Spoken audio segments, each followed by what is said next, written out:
বিশ্বনবী দেখলেন মদিনার এই আনসারী সাহাবী হাইলি ট্যালেন্টেড, ইন্টেলেকচুয়াল, মেরিটোরিয়াস, জ্ঞানের প্রতি তার আকর্ষণ, মারাত্মক আকর্ষণ। বিশ্বনবী তাকে দায়িত্ব দিলেন, কোরআন যা নাজিল হয় তুমি লিখো, কাতিবুল ওয়াহি বানায় দিলেন। সুবহানাল্লাহ।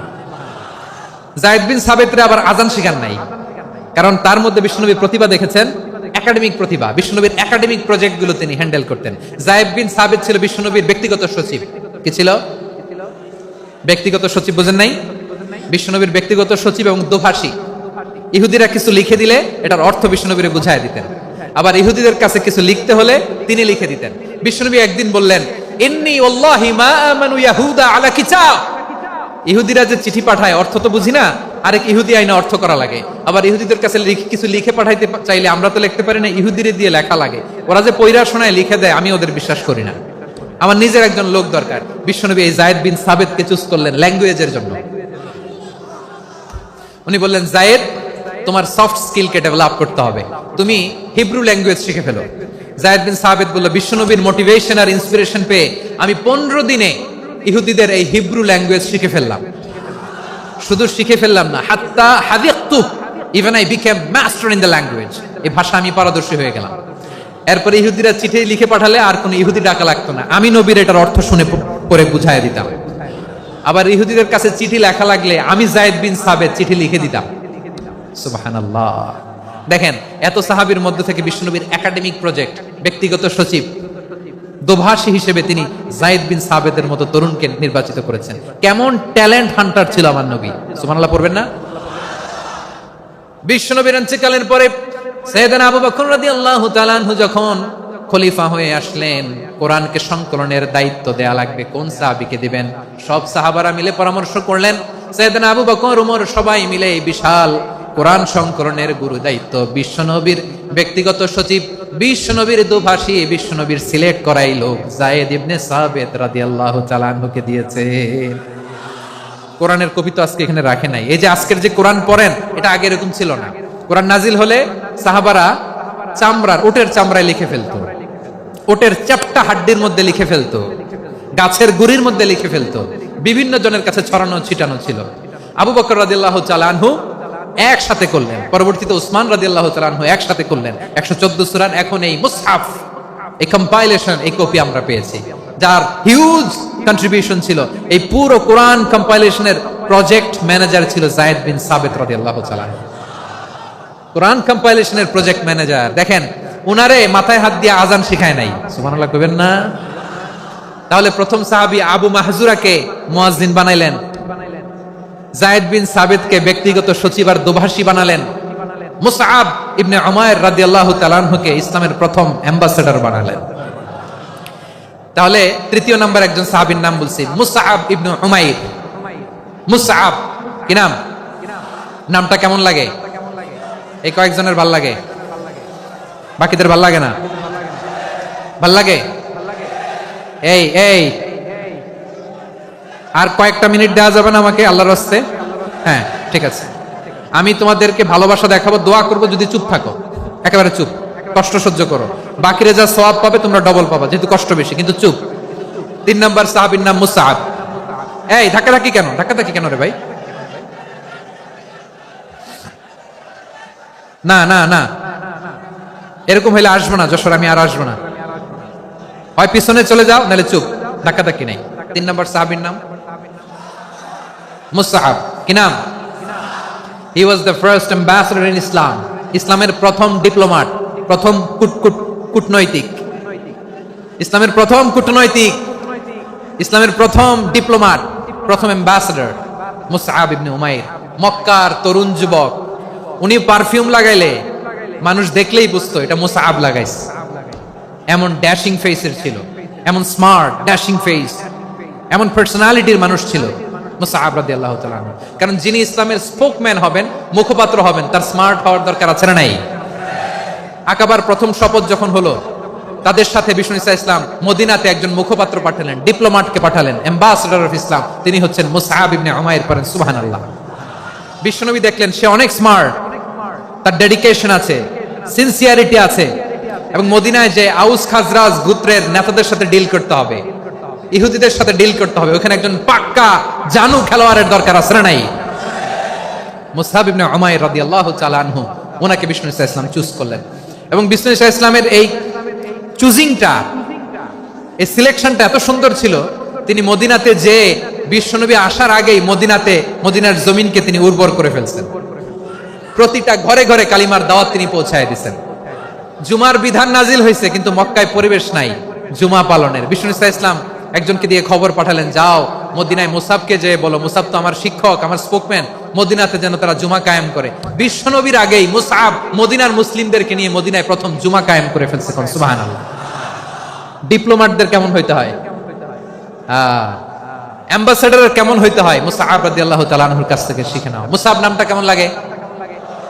যশোর, যাদের সন্তান হবে, ছেলের সন্তান, আমার রাস্তায় পাইলে সবাই জিজ্ঞেস করে, হুজুর একটা নাম দেন, আমার ছেলে হবে। যশোরবাসীর জন্য আমি একটা নাম দিয়ে দিলাম, নাম রাখতে হবে মুসআব। কি নাম? নামটা যাদের ভাল লাগে, ছেলে সন্তান অনাগত আসবে, মনে চাইলে নাম রেখে দিবেন মুসআব রাদিয়াল্লাহু তাআলা আনহুর নামে মুসআব। তাহলে মুসআব রাদিয়াল্লাহু তাআলা আনহুকে বিশ্বনবী ল্যাঙ্গুয়েজ শিখান নাই, সফট স্কিল শিখান নাই। যায়েদ রাদিয়াল্লাহু, তিনি হিব্রু ল্যাঙ্গুয়েজ শিখেছেন, সুরিয়ানি শিখেছেন, কিন্তু মুসআবকে তিনি বানিয়েছেন the spokesman of Islam, the first diplomat, the ambassador of Islam. সুবহানাল্লাহ পড়বেন না? আব্দুল্লাহ ইবনে আব্বাস রাদিয়াল্লাহু তাআলা আনহু, বিশ্বনবীর কাজিন, চাচাতো ভাই। আবার মাইমুনা রাদিয়াল্লাহু তাআলা আনহু, মাইমুনা নবীর স্ত্রী, তিনি ছিলেন আব্দুল্লাহর আপন খালা। তো নবীর বউ যদি ওনার খালা হয়, নবী তার কি? বুঝে নাই, নবী তার কি? খালু। তাহলে সম্পর্ক অনেক গভীর, কাজিন আবার খালু। ছোট্ট মানুষ, তাই রাতে মাঝে মাঝে ঘরে থাকতো। বিশ্বনবী দেখলেন আব্দুল্লাহ যেহেতু আমার ঘরে ঢুকতে পারে, আব্দুল্লাহরে এই উম্মতের বড় শিক্ষাবিদ বানাইতে হবে। কথা বোঝে নাই? আব্দুল্লাহকে কি বানাইতে হবে? শিক্ষাবিদ, এডুকেটর অফ দিস উম্মাহ, এই উম্মার শিক্ষাবিদ বানাইতে হবে। তাই আব্দুল্লাহ ইবনে আব্বাসকে বিশ্বনবী হাতে কলমে শিক্ষা দিয়েছেন। আহারে, আর এরপরে যে কি ভাষা আসবে তোমাদের জন্য আমার মুখ থেকে আমি নিজেও জানি না। 1 ঘন্টা যাবত ধাক্কা ধাক্কি মারামারি। তো আসতে বলছে কে তোমাকে? পেছনে চলে যাও, জায়গা না পেলে। পুরো প্রোগ্রামটাই নষ্ট করে দিল। জি, আমার দিকে তাকান, আমি শেষ করে দিচ্ছি। হবে না, ইন্টেলেকচুয়াল আলোচনা এখানে হবে না, আমি বুঝতে পারছি, আমি শেষ করে দিচ্ছি। আব্দুল্লাহ ইবনে আব্বাস রাদিয়াল্লাহু তাআলা আনহু, মনোযোগ দিয়ে কয়েকটা মিনিট শুনুন, আমি এখনই শেষ করে দিচ্ছি। এরপর আওয়াজ করবে, এই যে এগুলো কি আমি বুঝলাম না। আমি বললাম না সব করা যাবে, বসে যাও, শুয়ে যাও, চলে যাও, আওয়াজ করা যাবে না। অন্যকে বসো এটাও বলার দরকার নাই, জাস্ট এদিকে তাকাও। আল্লাহ। আব্দুল্লাহ ইবনে আব্বাস রাদিয়াল্লাহু তাআলা আনহু, উনাকে বিশ্বনবী হাতে কলমে শিক্ষা দিয়েছেন, যেহেতু উম্মতের শিক্ষাবিদ হবেন, এডুকেটর হবেন। তো বিশ্বনবী রাতে যখন তাহাজ্জুদ পড়তেন, ছোট্ট আব্দুল্লাহ ঘরে থাকতো। বুঝতে পেরেছেন? ছোট্ট মানুষ তো ঘরে থাকতো। তো বিশ্বনবী তাহাজ্জুদের জন্য একবার দাঁড়িয়েছেন, ছোট্ট আব্দুল্লাহ ওযু করে দাঁড়াইছে। আচ্ছা বলেন তো, ইমাম আর মুসল্লি মোট যদি 2 জন হয়, একজন ইমাম একজন মুসল্লি, তো মুসল্লি ইমামের কোন দিকে দাঁড়াবে? ডানে দাঁড়াবে। ছোট্ট আব্দুল্লাহ বুঝে নাই, বিশ্বনবী তাহাজ্জুদ শুরু করেছেন, উনি ইক্তেদা করছেন আর দাঁড়াইছেন বায়ে। কোথায় দাঁড়িয়েছেন? আব্দুল্লাহ বলেন, যখন আমি বায়ে দাঁড়ালাম, আখাযা রাসূলুল্লাহ সাল্লাল্লাহু আলাইহি ওয়াসাল্লাম উযুনি আল ইউমনা ইয়াফতিলুহা, বিশ্বনবী নামাজরত অবস্থায় আমার কান ধরে টেনে আমার ডান দিকে এনে দাঁড় করায় দিলেন। পড়েন সুবহানাল্লাহ। দেখেন, হাতে কলমে শিক্ষা। আর জীবনে ভুলাবে? কথা কয় না, আর ভুলাবে? আর ভুল হবে না। এভাবে বিশ্বনবীর অনেক সঙ্গ পেয়েছেন, সফর করেছেন, একই বাহনে বসেছেন, এক বাহনে বসে লম্বা নসিহত করেছেন, বলেছেন, ইয়া গোলাম ইহফাজিল্লাহ ইয়াহফাজকা, ইহফাজিল্লাহ তাজিদহু তুজাহাক, ইযা সাআলতা ফাসআলিল্লাহ ওয়া ইযা ইসতাআনতা ফাসতাইন বিল্লাহ। আল্লাহর বিধান মানো, আল্লাহর বিধান রক্ষা করো, আল্লাহ তোমায় রক্ষা করবে। আব্দুল্লাহ, চাইতে হলে আল্লাহর কাছে চাও, সাহায্য চাইতে হলে আল্লাহর কাছে সাহায্য চাও। মনে রাখো, গোটা বিশ্বের সবাই যদি তোমার সাহায্য করতে চায়, ততটুকুই করতে পারবে যতটুকু আল্লাহ তোমার নসিবে রেখেছে। গোটা বিশ্ব যদি তোমার বিরুদ্ধে ষড়যন্ত্রে দাঁড়িয়ে যায়, ক্ষতি ততটুকু করতে পারবে যতটুকু তোমার জন্য বরাদ্দ আছে। এর বাইরে কিছু করতে পারবে না। আওয়াজ করে বলেন ঠিক কিনা? এভাবে হাতে কলমে শিখিয়েছেন, বিশ্বনবীর সঙ্গ পেয়েছেন। উনাকে বিষ্ণু ইসলাম শিক্ষাবিদ, এডুকেটর অফ দিস উম্মাহ হিসেবে সিলেক্ট করেছেন, হাতে কলমে শিখিয়েছেন। বিশ্বনবী একবার প্রকৃতির ডাকে সাড়া দিয়ে এসেছেন। এখন কি করতে হবে? নামাজের জন্য ওযু করতে হবে। বিশ্বনবী এসেই দেখেন অজুর বদনায় পানি ভরা, খুশি হয়ে গেলেন। বললেন কে রেখেছে পানি? একজন বলল আব্দুল্লাহ রেখেছে। বিশ্বনবী অত্যন্ত খুশি হলেন, খুশি হয়ে একটা দোয়া করলেন, বললেন আল্লাহুম্মা ফাক্কিহু ফিদ্দীন ওয়া আল্লিমহু তা'ওয়িল। আল্লাহ তুমি আব্দুল্লাহকে দ্বীনের বুঝ দিও আর কোরআনের তাফসীর শিক্ষা দিও। বিশ্বনবীর এই দোয়া এমন লাগছে উনি রাইসুল মুফাসসিরিন, এই পৃথিবীতে যত মুফাসসির ছিল, যত মুফাসসির আসবে, সকল মুফাসসিরের সম্রাট হিসেবে স্বীকৃত হয়েছেন আব্দুল্লাহ ইবনে আব্বাস। বিশ্বনবী ওনারে আজান শিখান নাই, বিশ্বনবী ওনারে ল্যাঙ্গুয়েজ শিখান নাই, বিশ্বনবী ওনারে অ্যাম্বাসেডর বানান নাই, হাতে কলমে শিক্ষা দিয়েছেন। ছোট্ট মানুষ, বিশ্বনবী ইন্তেকাল করলেন। আবু বকরের সময় গেল, ওমরে ফারুকের খেলাফত, তখনও তিনি তরুণ। ওমরে ফারুক রাদিয়াল্লাহু তাআলা আনহু ওনার ক্যাবিনেট মিনিস্ট্রির বৈঠকে এই আব্দুল্লাহ ইবনে আব্বাসকে পাশ দিয়ে বসায় রাখতেন। বয়স্ক সাহাবারা এটা পছন্দ করতো না, তারা বলতো ঘটনা কি, আব্দুল্লাহর মতো ছেলে নাতি আমাদের আছে, এরা কেন রাখে ওমরে ফারুক? ওমরে ফারুক এটা টের পেলেন, তিনি বুঝতে পারলেন যে ক্যাবিনেট মেম্বাররা এটা পছন্দ করে না, ছোট্ট আব্দুল্লাহরা কেন রাখি, কেন যে রাখি এটা একদিন বুঝাবো। একদিন মিটিং এ তিনি সবাইকে বললেন ইদা জাআ নাসরুল্লাহি ওয়াল ফাতহ। এই আয়াত দ্বারা উদ্দেশ্য কি বলেন তো মুরব্বী সাহাবীরা? এক সাহাবী বলেন এই সূরা দ্বারা উদ্দেশ্য আল্লাহ বলেছেন আমাদেরকে বিভিন্ন ল্যান্ড, বিভিন্ন এলাকা বিজয় করতে হবে। ওমরে ফারুক বললেন না, হয়নি। আরেকজন বললেন বিজয় হওয়ার পর আমাদের বেশি বেশি আল্লাহর বরত্বের ঘোষণা দিতে হবে, এটা উদ্দেশ্য। ওমরে ফারুক বললেন না, হয় নাই। যারা জিজ্ঞেস করেন কেউ পারে না। সব শেষে বিশ্বনবী ছোট্ট আব্দুল্লাহরে বলেন আব্দুল্লাহ ইদা জাআ নাসরুল্লাহি ওয়াল ফাতহ এর দ্বারা উদ্দেশ্য কি বলো তো? ছোট্ট আব্দুল্লাহ বলেন হুয়া আজালু রাসূলিল্লাহ। এই আয়াত দ্বারা বিশ্বনবীর বিদায়কে উদ্দেশ্য নেওয়া হয়েছে। ওমরে ফারুক বলেন হাযা হুয়া, এটাই তো সঠিক উত্তর, এটাই সঠিক তাফসীর এই আয়াতের।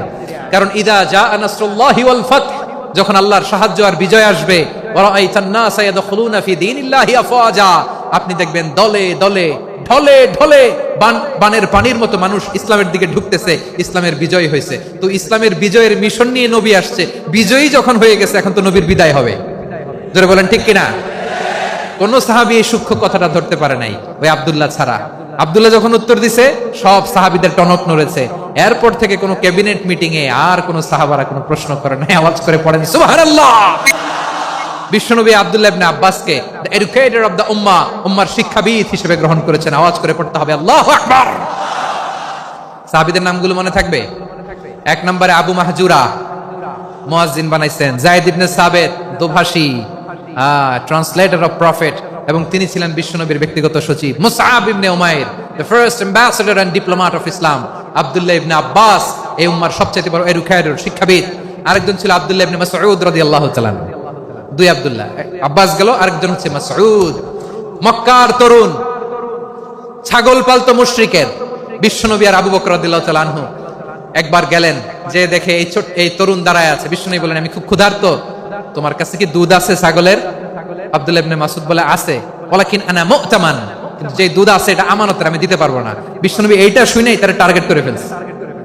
আনা মু'তামান, দুধ আছে কিন্তু এটা আমার মালিকের, আমি তো দরদ দেখাই, আমার মালিকের দুধ আপনি পথিক, আপনারে দিতে পারি না।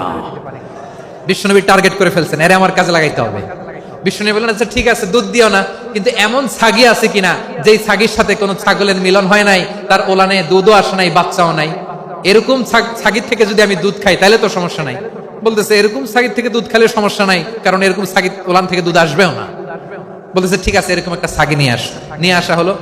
বিশ্বনবী বিসমিল্লাহ বলে ওই ছাগির ওলানে হাত দিলেন। হাত দিতে দেরি, পুরো ওলানটা দুধে ভরে যেতে দেরি হয় না।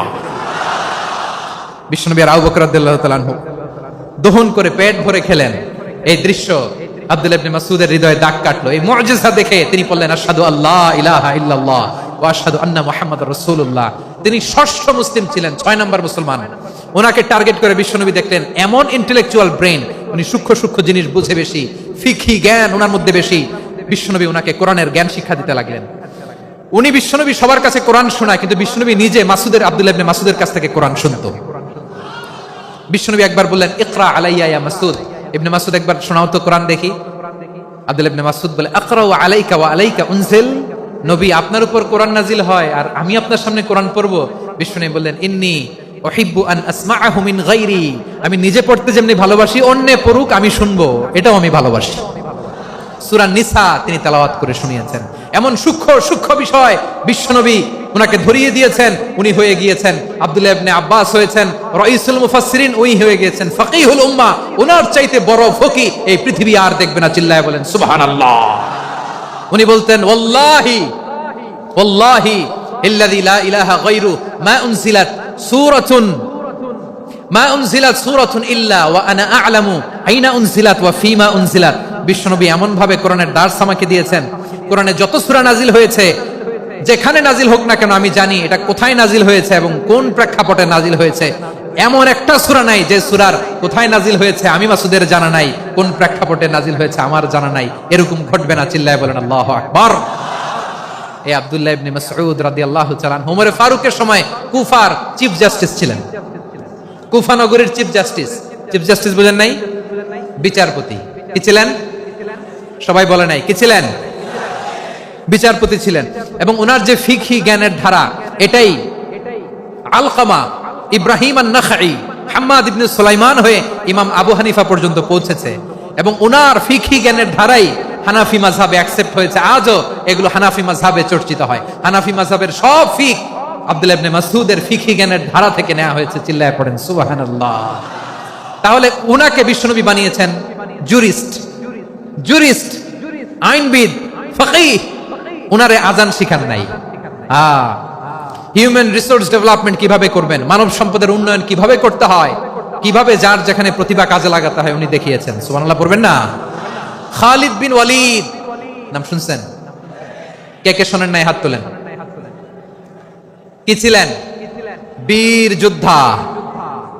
বীর যোদ্ধা ছিলেন খালিদ বিন ওয়ালিদ। কিন্তু তিনি ইসলাম ধর্ম গ্রহণ করেছেন অনেক দেরিতে, 8ম হিজরিতে। তার মানে 8ম হিজরির আগে উনি মুশরিকদের পক্ষে লড়াই করেছেন। উনার হাতে কত মুসলিম সাহাবী যে নিহত হয়েছে হিসাব নাই। বিষ্ণুনবী টার্গেট করে রাখছে, তুমি আমাদের মুসলিমদের এত ক্ষতি করলা, তুমি যখন মুসলমান হবা তোমার দিয়ে আমি এমন কাম করামু যে এটা আর কেউ করতে পারবে না। সুবহানাল্লাহ নাই? যশোর ক্লান্ত হয়ে গেছে।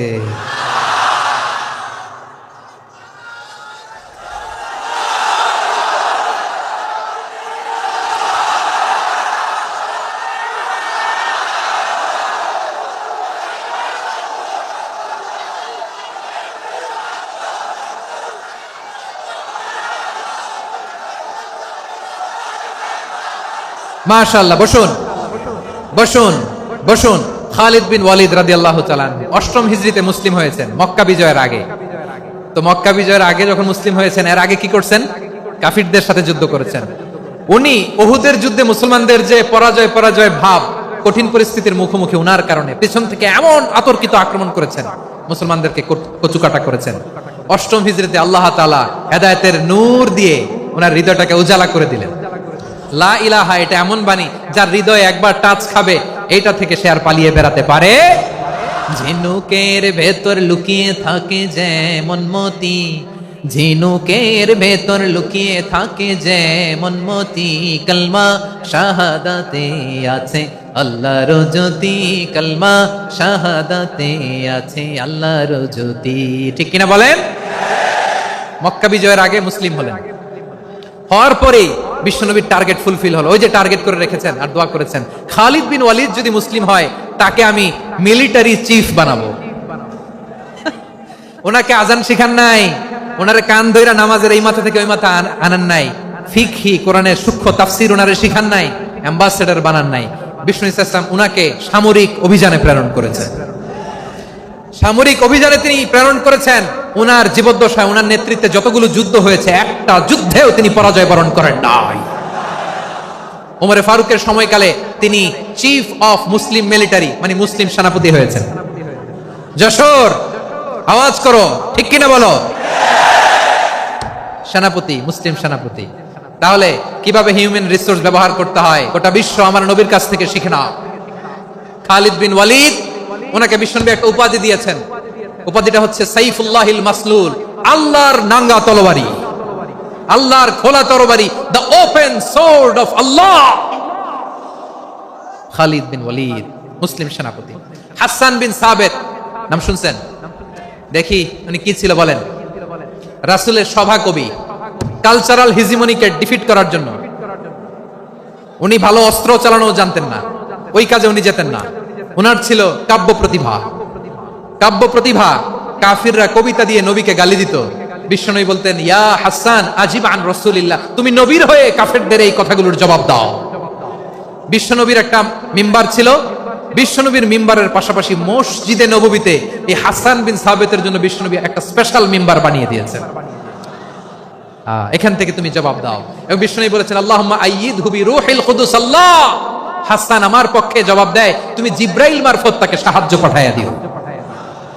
রাসূল সাল্লাল্লাহু আলাইহি ওয়াসাল্লামের সভা কবি, the poet of the prophet, নবীর কবি, উনি কবিতা দিয়ে এমন উচ্চাঙ্গের ভাষায় কবিতা দিয়ে তিনি জবাব দিতেন, কাফিরদের গা শিহরে যেত, তাদের হৃদয়ে আগুন ধরে যেত। তাহলে এরকম কবিরও দরকার আছে না নাই? এখন যাকে আল্লাহ দিছে কাব্য প্রতিভা, এরা যদি আপনি যুদ্ধের ময়দানে পাঠান হবে? যারে দিছে সুরেলা গলা, এরা যদি অ্যাম্বাসেডর বানান হবে না। হাসান বিন সাবিত ছিলেন বিশ্বনবী সাল্লাল্লাহু আলাইহি ওয়াসাল্লামের কবি। হুযায়ফা ইবনুল ইয়ামান বিশ্বনবীর গোয়েন্দা বিভাগের প্রধান। কিসের প্রধান?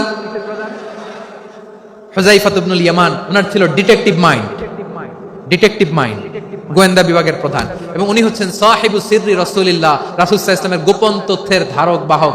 নবীর যেই কথা কেউ জানে না, সব হুযায়ফার পেটের ভিতরে ছিল। সুবহানাল্লাহ পড়েন। মদিনার যত ইহুদিদের একটা লিস্ট ছিল, এই লিস্ট শুধু দুইজন জানতো, বিশ্বনবী আর হুযায়ফা। সুবহানাল্লাহ পড়বেন না? তাহলে উনাকে কোন দায়িত্ব দিছে? কোন বিভাগ? যশোর, আওয়াজ করো, কোন বিভাগ? গোয়েন্দা বিভাগের হেড ছিল। খন্দকের যুদ্ধে প্রচন্ড আজকের মতো শৈত্য প্রবাহ, মাটি খনন করতে করতে সাহাবীদের পেটে ক্ষুধা নাই, দাঁড়াইতে পারে না নামাজের জন্য, এত ক্লান্ত, ক্ষুধা, ক্লান্ত, শ্রান্ত। বিশ্বনবী বললেন, কে আছো এই কঠিন শীত, এই ভয় আর ক্ষুধার মধ্যেও খন্দকের পরীক্ষার টপকে শত্রু শিবিরে যে আমাকে তথ্য দিবা, কে আছো? কারো গায়ে শক্তিই নাই যে দাঁড়াবে, কেউ দাঁড়ায় না। বিশ্বনবী তখন নিজে হুযায়ফাকে ডাক দিলেন, হুযায়ফা, যে আমাকে আজকে শত্রু শিবিরের তথ্য এনে দিবে, সে জান্নাতে আমার মোরাফাকা, আমার সঙ্গী হবে। হুযায়ফা রাদিয়াল্লাহু ইবনুল ইয়ামান জীবনের ঝুঁকি নিয়ে এই ক্ষুধা, শৈত্য প্রবাহ, কোল্ড ওয়েভস কে উপেক্ষা করে পরীক্ষা টপকে শত্রু শিবিরে যে সবার কথাগুলো চুপে চুপে শুনে বিশ্বনবীর দরবারে এসে গোয়েন্দাদের মতো তথ্য সরবরাহ করেছে। বিশ্বনবীর গোয়েন্দা বিভাগের প্রধান হুযায়ফা ইবনুল ইয়ামান ইন্টেলিজেন্স বিভাগ চালাতেন। মুনাফিকদের নাম ওনার কাছে ছিল। মুআয ইবনে জাবাল মদিনা রাষ্ট্রের সবচেয়ে সিনিয়র আমলা ছিলেন। আমলাতন্ত্র চিনেন তো? প্রশাসনিক কাজ যারা চালায়, অ্যাডমিনিস্ট্রেশন বুঝেন না? The department of administration. মদিনার রাষ্ট্রের সিনিয়র আমলা মুআয ইবনে জাবাল মুতাখাসসিসুন ফিল হালাল ওয়াল হারাম, হালাল হারামের স্পেশালিস্ট ছিলেন। বিশ্বনবী উনাকে ইয়ামানের গভর্নর করে পাঠিয়েছেন। বলেছেন, ইন্নাকা তা'তি কওমান আহলা কিতাব, এমন গোষ্ঠীর কাছে যাবা যারা ইহুদি নাসারা, আগে শাহাদা পড়লে এরপরে নামাজের দাওয়াত দিও, নামাজ পড়লে যাকাতের দাওয়াত দিও। গভর্নরের অ্যাটিটিউড যেমন থাকে তেমন অ্যাটিটিউড ধরে রেখো। সুবহানাল্লাহ পড়েন। তাহলে মুআয ইবনে জাবালকে দিয়ে বিশ্বনবী কবিতা লেখায় নাই, চিঠি লেখায় নাই, আজান দেওয়ায় নাই। সুবহানাল্লাহ পড়বেন না? সব শেষ সাহাবী বলি আবু হুরায়রা রাদিয়াল্লাহু তাআলা, নাম শুনছেন? বিড়ালের বাবা। কি করতেন? খালি হাদিস মুখস্থ করতেন। উনি বলতেন, আলজামু রাসূলুল্লাহ আলা মিলই বাতনি, আমার শুধু পেটের ক্ষুধার বন্দোবস্ত হইলে আমি নবীর সঙ্গ ছাড়তাম না। আমার আনসার সাহাবারা ক্ষেত খামারের কাজ করতো, আমার মুহাজির সাহাবারা ব্যবসা করতো, আর আমি নবীর সাথে সাথে থাকতাম। শুধু সকাল বিকাল দুই বেলা যদি আমার খাবারের বন্দোবস্ত হয়, আমি আর নবীর লক ছাড়ি না। সুবহানাল্লাহ কইবেন না? 5374টা হাদিস তিনি বর্ণনা করেছেন। সবচেয়ে বেশি হাদিস বর্ণনাকারী সাহাবী। হাদিস প্রিজার্ভেশনের কাজে বিশ্বনবী ওনাকে কাজে লাগিয়েছেন। উনি একদিন বলেন, ইয়া রাসূলুল্লাহ আসমাউ মিনকা কাসীরান ফালা আহফাজু, নবী অনেক কথা শুনি আমার মনে থাকে না। বিশ্বনবী বললেন, তাই? উবসুত রিদাক, তোমার চাদরটা বিছাও। আবু হুরায়রা বিছালেন, বিশ্বনবী হাত বুলায় দিলেন, এরপরে অনেক হাদিস বর্ণনা করলেন। আবু হুরায়রা বলে, তারপর থেকে বিশ্বনবী যাই বর্ণনা করে আমি শুনি আর একটাও ভুলি না। এখন সুবহানাল্লাহ। বিশ্বনবী ওনাকে হাদিস প্রিজার্ভেশন, নবীর এই যে লক্ষ্য হাদিস প্রিজার্ভেশনের এই দায়িত্ব দিয়েছেন সাইয়েদনা আবু হুরায়রা রাদিয়াল্লাহু তাআলা আনহুকে। প্রিয় ভাইরা, তাহলে 10 জন সাহাবীর কথা যে বললাম, আপনারা কি খেয়াল করেছেন কত বড় ট্যালেন্ট হান্টার, চৌকস ট্যালেন্ট হান্টার ছিল আমার নবী। এক একজনের এক এক ট্যালেন্ট, এক এক কাজে অ্যাসাইন করেছেন, এক একজনকে এক এক দায়িত্ব দিয়েছেন, এক একজনের প্রতিভাকে এক এক ভাবে বিকশিত হওয়ার সুযোগ দিয়েছেন। আওয়াজ করে বলেন ঠিক কি না? এখন আমার পর্দার আড়ালে আমার মায়েরা বলবে, এতগুলো পুরুষ সাহাবীর কথা বললো, নারী সাহাবীরা কি কিছু করে নাই? হ্যাঁ, একজন নারী সাহাবীর কথা বলে মোনাজাত হবে, দোয়া ছাড়া কেউ যাব না। রুফাইদা আল আসলামিয়া রাদিয়াল্লাহু তাআলা আনহা, ওনার বাবার নাম সাআদ আল আসলামি। বিশ্বনবী কি খেয়াল করলেন দেখেন, সাদ ছিল মদিনার বড় ডাক্তার। এই নারী সাহাবী রুফাইদা বাবার কাছ থেকে চিকিৎসা বিদ্যা শিখেছেন।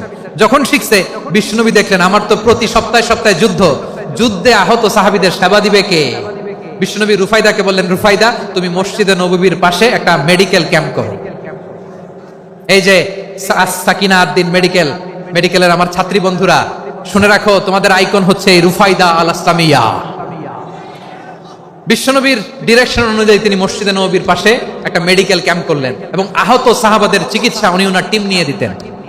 বিশ্বনবীর পরামর্শে উনি আনসারি এবং মুহাজির মহিলা সাহাবীদেরকে নিয়ে একটা স্পেশাল মেডিকেল টিম গঠন করলেন। খায়বার যুদ্ধে 7ম হিজরিতে যখন বিশ্বনবী যায়, উনি ওনার টিম নিয়ে আসলেন, বললেন, ইয়া রাসূলুল্লাহ, আমরা তো তলোয়ার চালাতে পারি না, আমরা তো তীর মারতে পারি না, আপনি যদি অনুমতি দেন খায়বার অভিযানে আমি আমার টিম নিয়ে মেডিকেল টিমের সেবাটা সার্ভিসটা দিতে চাই। পড়েন সুবহানাল্লাহ। বিশ্বনবী অনুমতি দিলেন, যোদ্ধা সাহাবীদের সাথে রুফাইদা আল ইসলামিয়া উনিও মেডিকেল টিম নিয়ে অগ্রসর হলেন। খায়বারের প্রতিটা আহত ইনজুর্ড সাহাবী যারা ইনজুরি শিকার হয়েছেন, সবাই রুফাইদা আল ইসলামিয়ার এই মেডিকেল ক্যাম্প থেকে চিকিৎসা সহায়তা পেয়েছেন। সুবহানাল্লাহ পড়েন। দেখেন কিভাবে বিশ্বনবী ট্যালেন্ট বাছাই করতেন। আপনি অবাক হবেন, বাহরাইনের মেডিকেল ইউনিভার্সিটিতে রুফাইদা আল ইসলামিয়া মেডিকেল প্রাইজ অ্যাওয়ার্ড প্রতি বছর দেওয়া হয়। যদি আদ্দিনের এই মেডিকেল আমার বোনেরা যদি জেনে থাকো জানো, না হলে নতুন করে জানো, সার্চ দিও, রুফাইদা আল ইসলামিয়া মেডিকেল অ্যাওয়ার্ড বাহরাইনের ইউনিভার্সিটিতে দেওয়া হয়। প্রিয় ভাইরা, তাহলে আলোচনার সামারি আমরা করি।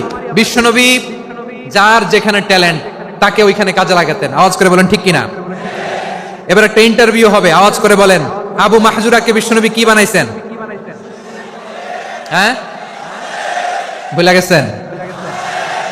সামনের চুলে হাত দিয়ে বিশ্বনবী কি সুন্দর গলায় আজান শিখালেন। মুয়াজ্জিন যায়েদ বিন সাবিতকে একাডেমিক প্রজেক্টের দায়িত্ব দিয়েছেন, তিনি ছিলেন বিশ্বনবীর দোভাষী ব্যক্তিগত সচিব। Musab ibn Umair the first ambassador of Islam. Abdullah ibn Abbas উম্মার বড় শিক্ষাবিদ মুফাসসির। আব্দুল্লাহ ইবনে মাসউদ ছিলেন জুরিস্ট। কি ছিলেন? জুরিস্ট ছিলেন, এই উম্মার সবচেয়ে বড় জুরিস্ট। খালিদ বিন ওয়ালিদ সেনাপ্রধান। হাসান বিন সাবিত ছিলেন বিশ্বনবীর সভাকবি। কি ছিলেন? বিশ্বনবীর সভাকবি ছিলেন। এরপরে হুযায়ফা ইবনুল ইয়ামান কি ছিলেন? গোয়েন্দা বিভাগের প্রধান। মুআয ইবনে জাবাল কি ছিলেন? সিনিয়র আমলা, ইয়ামানের গভর্নর। আবু হুরায়রা রাদিয়াল্লাহু তাআলা আনহু হাদিস প্রিজার্ভেশনের কাজ করেছেন। আর আমাদের রুফাইদা আল ইসলামিয়া রাদিয়াল্লাহু তাআলা আনহা কি ছিলেন? নার্স ছিলেন, নার্স হয়ে মেডিকেল সেবা দিয়েছেন। প্রিয় ভাইরা, পুরো আলোচনার যদি সামারি করি, তাহলে বিশ্বনবী যেভাবে হিউম্যান রিসোর্সকে ম্যানেজ করেছেন, যার যেখানে প্রতিভা কাজে লাগিয়েছেন, আমরাও যদি করি, আমাদের বাংলাদেশের চিত্র আমরা পাল্টে যেতে পারবো। আমরা শুরুতে শুনেছি মানুষের আছে অসীম সম্ভাবনা, প্রতিটা মানুষ অনন্য, যত্ন নিলে, যথাযথ পরিচর্যা করলে মানুষ বিশ্ব জয় করতে পারে। ঠিক কিনা? আমাদের হাফেজে কোরআনের সামনে দাঁড়াতে পারে এমন কোন হাফেজে কোরআন আল্লাহর জমিনে জন্ম হয় নাই। গোটা বিশ্ব কাঁপিয়ে তারা সেরা। আমাদের ক্রিকেটাররা সেরা, আমাদের তৈরি পোশাক শিল্প সেরা। এরকম অনেক অনেক সেরা জিনিস আছে, আমরা এগুলোরে নার্চারিং করতে পারি নাই, পরিচর্যা করতে পারি নাই, সঠিক তারবিয়াতের অভাব। তাহলে মানুষের অসীম সম্ভাবনাকে কাজে লাগাতে হবে। ঠিক কিনা বলেন? ইউনুস গভর্নমেন্টকে আমি বলবো, অল্প সময়ের জন্য আপনারা এসেছেন, সংস্কারও করতে হবে, আবার নির্বাচনও করতে হবে। সব সংস্কার হতে করতে পারবেন না, যতটুকু পারবেন এর মধ্যে আমাদের যে হিউজ ম্যান পাওয়ার, আমাদের যে মানব সম্পদ, হিউম্যান রিসোর্স, এটাকে ডেভেলপ করে আপনাদের যেতে হবে। যেটা পারবেন না সেটাকে পরবর্তী নির্বাচিত গভর্নমেন্টের কাছে রেখে যেতে হবে, যে তারা যেন করে, তাদের কাছে আপনারা এটা রেখে যাবেন। তাহলে মানুষ চাইলে বিশ্ব জয় করতে পারে। আর মানুষকে হারাতে পারে কেউ? জোরে বলো যশোর। মানুষকে হারাতে পারে কেউ? আল্লাহ আমাদেরকে জনসংখ্যা দিয়েছেন। প্রিয় ভাইয়েরা, এই জনসংখ্যা অনেক বড় সম্পদ, এটা আমাদের জন্য অভিশাপ নয়, আশীর্বাদ। আমাদের জনসংখ্যাকে যদি আমরা জনশক্তিতে রূপান্তর করতে পারি, আজকে বাংলাদেশ যে অবস্থানে দাঁড়িয়ে আছে, বাংলাদেশ তার 20 গুণ উন্নতির শিখরে চলে যাবে। চিল্লায় বলো ঠিক কিনা?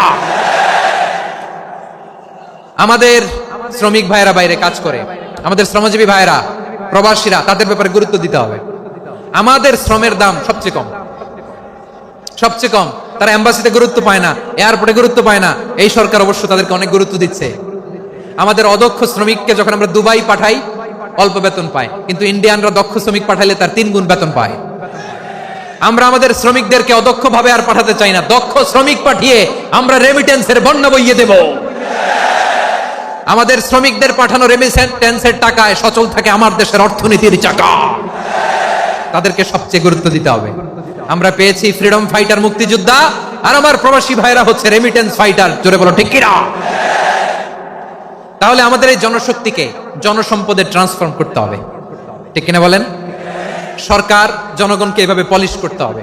মা বাবারা ছেলে মেয়েদের মধ্যে কার কোন যোগ্যতা তাকে ওইভাবে কাজে লাগাতে হবে। সবার এ প্লাস পাওয়ার কোনো দরকার নাই।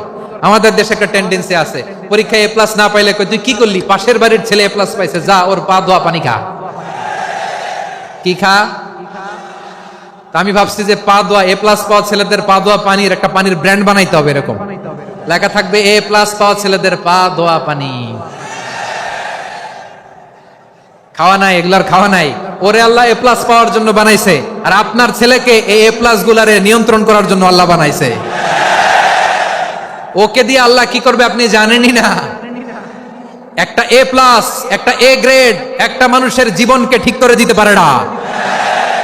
আপনার ছেলেকে আল্লাহ অন্যদিকে যোগ্যতা দিয়েছে। ওদের মনোবল ভাঙবেন না, খবরদার, খবরদার। ছেলে মেয়েদের মনোবল ভাঙবেন না। যাকে দিয়ে যেটা হবে তাকে দিয়ে সেটা করতে হবে, তার প্রতিভাকে সেভাবে কাজে লাগাতে হবে। তাহলে বাংলাদেশ, আমাদের এই জনসংখ্যা জনসম্পদে রূপান্তরিত হবে। আমাদের সরকারের তত্ত্বাবধানে আমাদের 18 কোটি জনগণ দক্ষ জনশক্তিতে রূপান্তরিত হোক। আমরা চাই কি চাই না? আমরা ভালো মানুষ, শ্রেষ্ঠ মানুষ হতে চাই কি চাই না? ওই জাপানিজদের মতো সৎ, ওই ইউরোপিয়ানদের মতো কালচার্ড আমাদেরকে আল্লাহ তাআলা কোরআন সুন্নাহ অনেক কিছু দিয়েছেন। যেহেতু বর্তমানে আমরা দেখছি তারা সৎ, তাদের মধ্যে ভ্যালু আছে, সেগুলো আমাদের মধ্যে আনার দরকার আছে না নাই? আর ইসলাম দিয়ে আমাদের জীবনকে সাজাতে হবে, ইসলাম দিয়ে আমার পরিবারকে সাজাতে হবে। ইসলাম থেকে, কোরআন থেকে প্রেসক্রিপশন না নিলে জীবন সুন্দর হবে না। কোরআন থেকে প্রেসক্রিপশন না নিলে সমাজ সুন্দর হবে না। কোরআনের প্রেসক্রিপশন না মানলে রাষ্ট্র সুন্দর হবে না। কোরআনের প্রেসক্রিপশন অ্যাপ্লাই না করলে শুধু দুর্নীতি দমন কমিশন দিয়ে দুর্নীতি বন্ধ করা যাবে না। এজন্য কোরআনের আইন আমরা চাই কি চাই না? প্রিয় ভাইরা, হিউম্যান রিসোর্স ডেভেলপমেন্ট, মানব সম্পদের উন্নয়ন, আমাদের সরকার যেন এদিকে নজর দেয়। আমরা যেন এই ব্যাপারে যত্নবান হয়ে উঠি। যাকে আল্লাহ যে যোগ্যতা দিয়েছে, এই যোগ্যতা দিয়ে আমরা যেন ইসলামের জন্য, দেশের জন্য কাজ করি। আমরা যেন আমাদের স্কিল ডেভেলপ করি, আমাদের পটেনশিয়ালকে ডেভেলপ করি। মোরালিটি, ভ্যালিউজ নিয়ে শাইখ আহমদুল্লাহ আলোচনা করেছেন, এগুলো দিয়ে যেন আমরা আমাদেরকে সাজাই। আল্লাহ তাআলা আমাদের দেশকে তুমি নিরাপদ করো, আমরা পড়ি আমিন। আল্লাহ আমার 18 কোটি জনগণকে তুমি জনশক্তিতে রূপান্তরিত করো, আমিন। আল্লাহ আমরা হাতে হাত রেখে, কাঁধে কাঁধ মিলিয়ে ভাই ভাইয়ের যেন এই দেশকে গড়তে পারি, আল্লাহ তুমি তৌফিক দান করো, আমরা পড়ি আমিন। আমার প্রিয় মহিউদ্দিন ভাই বলেছেন, হুজুর এমন একটা ঘোষণাপত্র দিয়ে যাবেন আজকের এই ঐতিহাসিক যশোরের প্রোগ্রামে, যেটা গোটা বাংলাদেশে মানুষ এটার উপর আমল করে। আমি যে কথাটা বলেছি এটাই, আসুন আমরা আমাদের জনসংখ্যাকে জনসম্পদে ট্রান্সফর্ম করি। আমাদের জনসংখ্যাকে আমরা যেন জনশক্তিতে রূপান্তরিত করি। জনসংখ্যাকে ট্রান্সফর্ম করে জনশক্তি দিয়ে আমরা যেন আগামীর বাংলাদেশ, স্বাধীন বাংলাদেশ 2.0 কে গড়ে তুলি। আল্লাহ তাআলা আমাদের সবাইকে কথাগুলো বোঝার, আমল করার তৌফিক দান করুন। এই জেনজি, ক্ষমা করে দিও আমাকে, অনেক ধমক দিছি, বকা দিছি। আল্লাহ তোমাদেরকে করুক, কবুল করুক, যশোরবাসীকে কবুল করুক, আদ দিনকে কবুল করুক, এই মেডিকেল কলেজকে কবুল করুক, ইসলামের জন্য বাদ ভাঙা এই জোয়ার এবং উচ্ছ্বাসকে আল্লাহ তাআলা কবুল করুক। হাযা মা ইনদি ওয়াল ইলমু ইনদাল্লাহ আলাইহি তাওয়াক্কালতু ওয়া ইলাইহি উনীব। সুবহানাকাল্লাহুম্মা ওয়া বিহামদিকা আশহাদু আল্লা ইলাহা ইল্লা আনতা আস্তাগফিরুকা ওয়া আতুবু ইলাইক। আল্লাহুম্মা আমিন। রব্বানা ظلمنا أنفسنا وإن لم تغفر لنا وترحمنا لنكونن من الخاسرين. ربنا آتنا في الدنيا حسنة وفي الآخرة حسنة وقنا عذاب النار. ও বিশাল আকাশের মালিক, বিশাল জমিনের মালিক, তোমার আকাশ বাতাসের তুলনায় আমাদের হাত দুইটা বড় ছোট্ট রে আল্লাহ। ছোট দুটি হাত পেতে বুক ভরা আশা নিয়ে তোমার শাহী দরবারে চেয়ে রইলাম। আমাদের জিন্দেগির গুনাহ খাতা তুমি মাফ করে দাও। আমাদের আব্বা আম্মা, দাদা দাদি, আত্মীয় স্বজন সবার গুনাহ খাতা তুমি মাফ করে দাও। আমাদের যত